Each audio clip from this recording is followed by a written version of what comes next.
کہ آخر کیا وجہ ہے کہ مسلمان پوری دنیا میں پھیلتا جا رہا ہے، بڑھتا جا رہا ہے، اور ایک ایسا نظام حیات اس کے پاس ہے کہ مغرب میں بے شمار اخباری میڈیاز کے ذریعے، پرنٹ میڈیاز کے ذریعے، الیکٹرانک میڈیاز کے ذریعے کوشش کر رہی کہ اسلام کو کمزور کیا جائے، اور اس کے باوجود آخر وہ کون سی وجہ ہے کہ اسلام بڑی تیزی کے ساتھ پھیل رہا ہے اور بڑھتا جا رہا ہے؟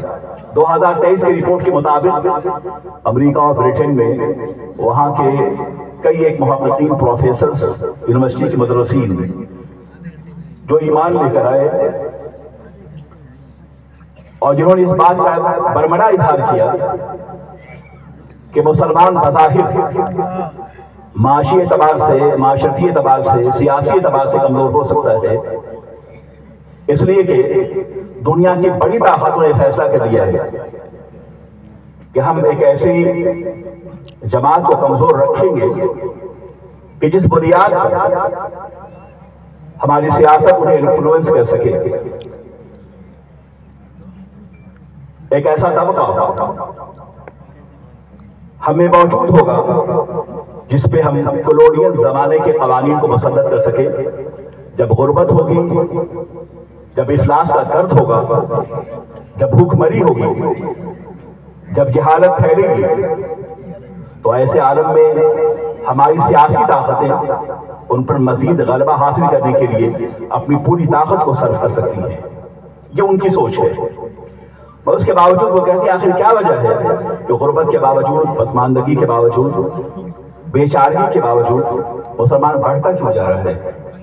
تو اس نتیجے پر پہنچے کہ مسلمانوں کے پاس ایسا قانون حیات ہے، ایک ایسا آئین زندگی ہے، ایک ایسا نظم حیات ہے، ایک ایسا کانسٹیٹیوشن ہے، وحی الہی کا ایک ایسا نظام اس کے پاس موجود ہے، ایک ایسی کتاب مقدس ان کے درد دل کا سہارا بنی ہوئی ہے کہ جب بھی مسلمان ٹوٹتا ہے، بکھرتا ہے، گرتا ہے، تو یہ قرآن پاک، یہ مقدس کتاب اسے اٹھا دیتی ہے۔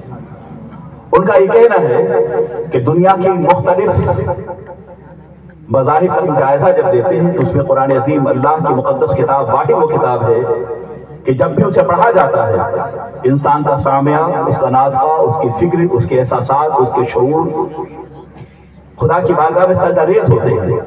یہ ہو نہیں سکتا قرآن پاک کی تلاوت کی جائے اور ہم کسی انقلاب آفری حالات سے اپنے آپ کو متاثر محسوس نہ کریں۔